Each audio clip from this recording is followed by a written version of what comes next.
자, 샤우팅할 말씀은 25절입니다.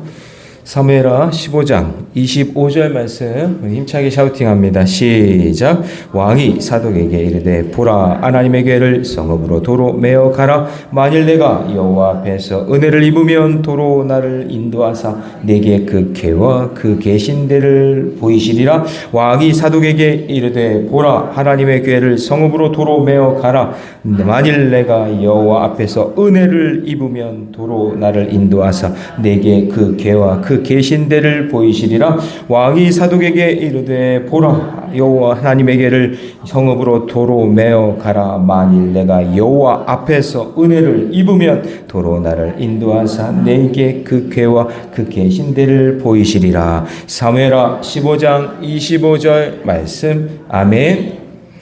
네, 우리 함께 읽을 귀한 말씀을 가지고 쫓기는 중에도 오직 은혜, 쫓기는 중에도 오직 은혜라는 제목으로 하나님 말씀 함께 나누겠습니다. 자, 사무엘하 15장 우리 앞부분 1절부터 18절까지의 내용은 이제 압살롬 아들이죠. 셋째 아들, 다윗의 셋째 아들이 반역해서 이제 본격적인 반역의 내용들이 이제 시작되는 장면입니다. 그래서 압살롬이 병거와 말과 호위병들을 막 세워서 막 모집하고, 그래서 자기를 막 과시하기 시작을 하고, 그리고 아침 일찍 막 성문에 나가서 재판을 받으러 오는 사람들을 막 자기가 일찍부터 나와가지고 자기가 대신 재판하고, 그러면서 아버지 다윗의 행정을 막 비판하고 아버지를 비난하고, 그러면서 사람들의 마음을 훔치기 시작했다, 그렇게 되어 있죠. 자, 6절 한번 가볼까요? 6절 말씀 같이 있습니다. 시작. 이스라엘 무리 중에 왕께 재판을 청하러 오는 자마다 압살롬의 행함이 이와 같아서 이스라엘 사람의 마음을 압살롬이 어떻게 해요? 훔치니라. 그러니까 지금 여기서부터 가정의 문제가 지금 이제 본격적으로 드러나기 시작하는 거죠. 그래서 그 4년 동안 민심을 얻은 압살롬이 갑자기 헤브론으로 가겠다고 그러죠. 예, 자기가 서운한 게 있어서 그거를 이제 이루겠다고. 그랬더니 기도하러 간다고 그러니까 다윗이 얼마나 좋아. 그래서 보냈단 말이에요. 근데 그 헤브론에서 어떻게 해요? 자기가 왕이 되려고 꿍꿍이를 이제 꾸미고 있는 거죠. 그래서 반란을 일으킵니다. 그래서 많은 백성들과 지도자들이 압살롬을 따르게 돼요. 다윗을 등지고. 어느 정도였냐면 다윗의 모사였던, 다윗과 가장 측근이었던 아히도벨. 아히도벨이 누구죠? 밧세바의 할아버지. 밧세바의 할아버지. 그 아히도벨이 압살롬 편으로 갑니다. 왜 그렇게 했어요? 다윗이 자기 며느리 그렇게 하고 자기 아들 그렇게 죽였으니까 얼마나 기분 나쁘겠어요. 그러니까 아히도벨도 등 확 돌리고 압살롬에게 딱 붙은 거예요. 자, 결국 다윗은 예루살렘을 떠나 피난길에 오르게 되는 내용이 오늘 본문이에요. 그래서 왕궁과 왕자를 지키다 보면 백성들만 희생하게 되니까 거기서 예루살렘에서 계속 싸우면 어떻게 돼요? 왕자의 난이 일어나가지고 이제 막 다윗과 막 압살롬이 서로 치고받고 싸우고 백성들과 막 병사들도 다 죽을 거 아니겠어요?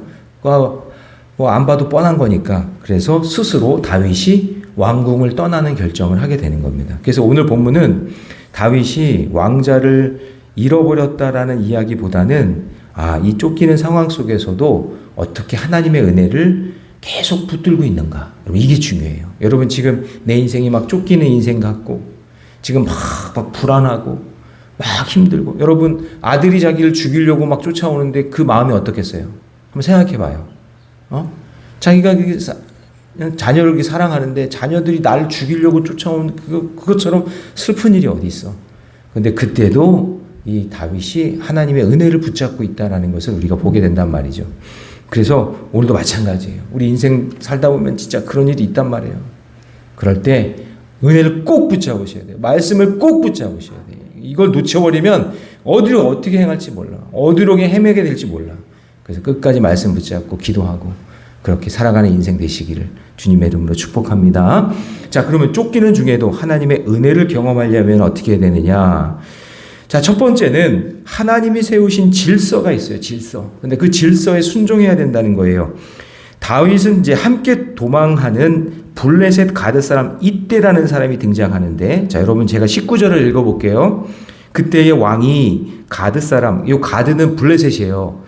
가드 사람 이때에게 이르되 어찌하여 너도 우리와 함께 가느냐? 너는 쫓겨난 나그네인이 돌아가서 왕과 함께 내 곳에 있으라. 너 나 따라올 필요 없다. 그러니까 이때라는 사람이 다윗이 막 도망가니까 자기도 같이 가겠습니다. 왕이요, 제가 도와드리겠습니다. 그러니까 이 사람은 블레셋 사람이지만 어떤 사연이 있어서 다윗과 함께 하기로 했던 사람이었던 것 같아.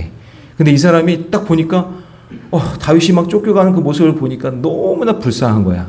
그래서 이때라는 사람이 자기가 함께 가겠습니다 이렇게 딱 하니까 다윗이 야, 너는 나랑 상관도 없는데 너는 이방인인데 나 따라오지 마. 그렇게 이제 얘기한 거죠. 자, 20절 여러분이 있습니다. 20절 다 같이 시작. 너는 어제 왔고 나는 정처 없이 가니 어찌 너를 우리와 함께 떠나다니며 하리요? 너도 돌아가서 내 동포들도 데려가라. 은혜와 진리가 너와 함께 있기를 원하노라 하니라. 그러면서 다윗이 그 이때를 보내려고 하는 거예요. 그러니까 이 이때라는 사람이 어떻게 보면 자기도 따라가서 헌신하겠다는 그런 마음이잖아요. 그런데 그 말을 듣고 있던 이때가 뭐라 그러는지 보세요. 21절 같이 있습니다. 시작. 이때가 왕께 대답하여 이르되 여호와의 살아계심과 내 주 왕의 살아계심을 맹세하옵나니 진실로 내 주 왕께서 어느 곳에 계시든지 사나 죽으나 종도 그곳에 있겠나이다 하니. 자, 여러분 저를 보세요. 힘들고 어려운 그 고난 가운데 내 마음과 내 형편을 진짜 잘 알고 나를 위해서 기도해 줄 수 있는 사람 한 명만 있으면 살아요. 살아요. 지금 저는 이거 보면서 야, 결국에는 뭐 애들 자녀도 소용없구나 이거. 신하들도 소용없구나. 이방 사람 이때라는 블레셋 가드 사람이 끝까지 지금 다윗과 함께 가는 거예요. 이 도망갈 때 여러분 쭉 막 그냥 많은 사람들이 같이 막 가면은 들통나기 쉽잖아요. 그러니까 다윗은 어떻게 보면 최소의 인원으로 좀 도망가려고 그러는데 그 도망가는 행렬에 이때라는 사람이 충성스럽게 함께 하겠다고 하는 거예요. 어떤 선배 목사님이 그러더라고요. 김 목사 정말 김 목사를 위해서 목숨 걸고 기도하는 성도 한 명만 있으면 교회는 부흥해. 그러더라고요. 그러니까 이때라는 사람이 이방인인데 유대인도 아니 이방인인데 전부 다 압살롬에게 붙었겠지 뭐. 야, 이젠 다윗은 소망이 없어. 압살롬이 대세야. 얼마나 잘생겼어. 그냥 정수리로부터 발끝까지 잘생겼대잖아. 어제도 이제 집사람이랑 얘기하면서 정수리가 어떻게 하면 잘생긴 거야. 나는 좀 어때? 나는 좀 어때? 아니 진짜 그거 어떻게 잘생긴 거예요 그게. 하여튼 근데 사람들의 마음을 막 그렇게 그냥 그렇게 해가지고는 전부 다 자기 편 만든 거죠. 다윗은 의지할 게 아무도 없는 거예요. 그런데 그때 이때라는 사람이 딱 붙어서 다윗을 돕는 거예요. 그래서 나중에 여러분 이제 사무엘하 이제 18장에 가면 나오는데 이제 정상으로 돌아왔을 때 군대 장관으로 군대의 3분의 1을 맡겨요 이때한테. 예, 끝까지 충성을 한 거예요. 그러니까 이때라는 사람이. 그래서 여기서 이제 중요한 거를 제가 발견한 게 뭐냐면 왕을 섬기는 이 질서. 그러니까 다른 사람들은 전부 다 배신하고 도망갔지만 그래도 이때만은 하나님이 세우신 왕에 대한 질서, 권위를 인정하고 끝까지 따라갔다 그 얘기예요. 여러분 이런 사람이 진국이에요. 이런 사람이 교회 안에 있어야 돼요. 이런 사람을 사귀셔야 돼요. 나를 위해서 진짜 눈물을 흘려 기도해 줄 사람이 있는가. 그래서 이때는 상황에 순종한 것이 아니라 질서에 순종하면서 다윗 왕을 끝까지 따라간 거예요. 뭔가 받은 은혜가 있었겠죠. 이방 사람이고 블레셋 사람이지만 뭔가 다윗에게 받은 은혜가 있으니까 그 은혜 잃어버리지 않고 끝까지 따라가는 거예요. 자기에게 유리하거나 불리하거나 그런 거 계산하지 않고 자기의 판단보다 하나님께서 세우신 그 왕의 질서, 그 질서에 순종했다라는 거죠. 저 이 말씀 보면서 자꾸 룻이 생각나요. 룻. 그죠? 나오미가 그 며느리 2명 전부 다 너희들 갈 길 가라. 야, 남편도 죽고 야 이제 소망이 없으니까 갈 길 가라 그랬더니 룻이 어떻게 해요? 어머니의 백성이 나의 백성입니다. 어머니의 하나님이 나의 하나님입니다. 끝까지 붙쫓았더라 그랬죠? 제가 그림 하나 보여드렸죠? 붙쫓는 게 어떻게 하는 건지 그냥 딱 끌어안고 안 놓는 거예요. 놔라. 그래도 끝까지 딱 끌어안고 붙잡고 놓지 않는 거. 그게 붙쫓는 건데 그렇게 붙쫓아갔던 이 룻이 나중에 어떻게 돼요? 다윗의 혈통을 잇는 귀한 인생이 되잖아요. 이방 여인인데. 근데 이때도 이게 보니까 다윗과 같이 가면서 하나님의 귀한 일들을 이루어내는 그런 사람이 되는 거죠. 신앙생활도 마찬가지예요. 하나님이 세우신 말씀의 질서, 영적인 질서, 그걸 존중하셔야 돼요. 가정 안에서, 교회 안에서, 공동체 안에서. 그 질서에 순종하고 내가 어떻게 판단하고 어떤 결정을 해야 되는지 순간순간마다 하나님께서 지혜를 주실 줄 믿습니다. 그래서 여러분, 신앙은 내가 옳다고 생각하는 길을 가는 게 아니라 하나님께서 세우신 그 질서를 따라가는 거예요. 무엇이 하나님이 기뻐하시는 것인지 그것을 선택해야 돼요. 사람들이 전부 다 압살롬으로 막 할 때 저건 아니지, 저건 잘못된 거예요. 하나님이 세우신 왕은 다윗인데, 그러면 그 영적인 질서에 따라가는 거예요. 그게 지혜로운 사람이에요. 자, 적용 질문 드립니다. 하나님께서 세우신 가정과 교회와 일터의 질서를 기쁨으로 순종하고 있습니까? 항상 말씀과 기도로 살면서 하나님이 세우신 질서에 순종하는 저와 여러분 되시기를 주님의 이름으로 축복합니다. 자, 그 다음에 두 번째요. 쫓기는 중에도 하나님의 은혜를 경험하려면요. 자, 다시 광야 학교에서 훈련을 받아야 돼요. 자, 우리 23절 말씀 이제 보겠습니다. 다 같이 시작. 온 땅 사람이 큰 소리로 울며 모든 백성이 앞서 건너가매 왕도 기드론 시내를 건너가니 건너간 모든 백성이 광야 길로 향하니라. 자, 다윗이 막 이제 피난길로 사람들과 함께 가고 있어요. 그런데 다윗이 왕궁을 떠났어요. 왕궁을 떠났고 거기 보면 기드론 시내라고 되어 있죠. 자, 이 기드론 시내가 어디냐면은 이게 다윗성이 있으면은 가장 비탈진 곳이에요.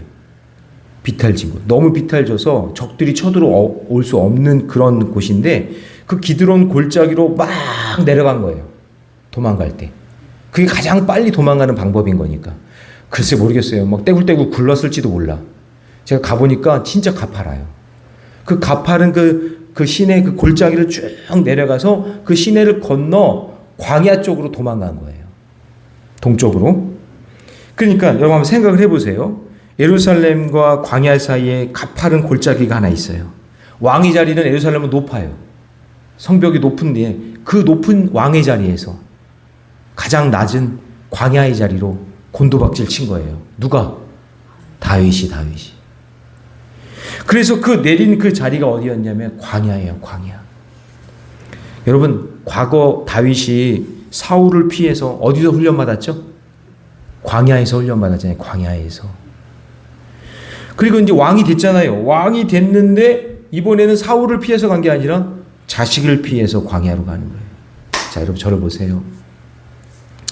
나를 광야로 내모는 존재가 사울 같은 존재도 있지만 때로는 가장 가까운 내 가족이에요. 그래서 여러분 더 기도하셔야 되는 거예요. 지금 아들 때문에 지금 쫓겨가는 거잖아요. 내 인생을 그냥 광야로 내모는 그런 존재들이 내 삶 가운데 있단 말이에요. 그럴 때가 온단 말이에요. 지금은 평안하고 지금은 행복하고 지금 아무 문제도 없는 것 같지만 인생 살다 보면 내 뜻과 상관없이 그런 일들이 올 때가 있다라는 거예요. 지금 다윗이 그런 거예요. 광야에서 사울 피해 다니면서 그렇게 고생했는데 이제는 왕이 돼가지고 살만했는데 갑자기 그냥 자녀고난이 오네요. 자녀고난이 오니까 그냥 또 광야로 그냥 내모는 거예요. 하나님이 다시 광야로 부르시는 거예요. 그러니까 여러분 여기서 이걸 아셔야 돼요. 광야로 쫓겨났다가 아니라 저는 말씀을 보니까 다시 하나님이 광야로 다윗을 부르시는 거예요. 그래서 광야가 히브리 말로 뭐라 그랬죠? 미드바르. 광야가 히브리 말로 따라해 봅니다. 미드바르. 근데 말씀이 뭐냐면 다바르예요. 다바르. 말씀이. 그러니까 왕궁에 있을 때는 이 사람도 만나고 저 사람도 만나고 이것도 하고 저것도 하고 막 분주하니까 하나님의 말씀이 안 들려.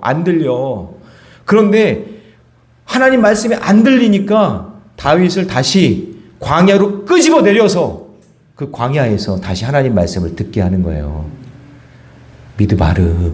거기서 다바르가 있다고요. 하나님 말씀이.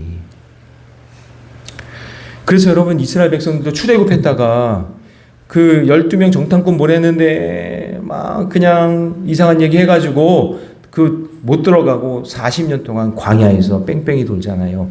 그러면서 하나님의 음성을 다시 듣는 거예요. 그래서 여러분, 광야는, 자, 저를 따라해 봅니다. 광야는 버려진 장소가 아니라 하나님 말씀을 듣는 장소다. 예. 그러면 여러분 인생에서 하나님 말씀을 듣는 자리가 있어야 될 거 아니에요? 이 새벽에 이 자리가 다발이에요. 하나님 말씀을 들으셔야 돼요. 그래야 살 수 있는 거예요. 여러분, 야구선수들도요, 막 홈런 치고 잘 칠 때 있잖아요. 그러다가도 슬럼프가 와요. 그러면 슬럼프가 오면 감독이 어떻게 하는지 아세요? 딱 끄집어내려서 2군으로 보내요, 2군. 그러면 거기서 열심히 해가지고, 거기서 회복돼가지고, 긴장이 거기서 이제 너무나 스트레스 받고 몸도 아프고 그랬으니까 거기서 잘 이렇게 조절하고 난 다음에 회복된 다음에 다시 들어온단 말이에요. 1군으로. 그쵸? 그러니까 우리 인생도 그래요. 인생 살다 보면 참 홈런 치고 그냥 막 잘 되고 막 내 뜻대로 되는 것 같고 막 그래서 다윗이 승승장구해가지고 왕이 되는 것 같은 그런 느낌이 오잖아요. 근데 그때 하나님 말씀이 안 들리면 다시 하나님이 쫙 끄집어내려서 골짜기로 끄집어내려서 다시 광야에서 하나님 말씀 듣게 한단 말이에요. 그게 훈련 장소예요, 그게. 아, 목사님, 저는 그런 거 싫어요. 그냥 맨날 좋았으면 좋겠어요. 그게 인생이 아니잖아요. 그게 인생이 아니에요. 정임은 지금 겪고 있는 고난이 내 인생의 광야 학교로 여기고 있습니까? 내 인생에서 광야 학교가 필요한 부분은 무엇입니까? 혹시 지금 광야에 있는 동안이라면 그걸 훈련이라고 생각하시고 하나님 말씀에 집중해서요. 광야까지 왔는데 하나님 말씀 못 들으면 안 되잖아요.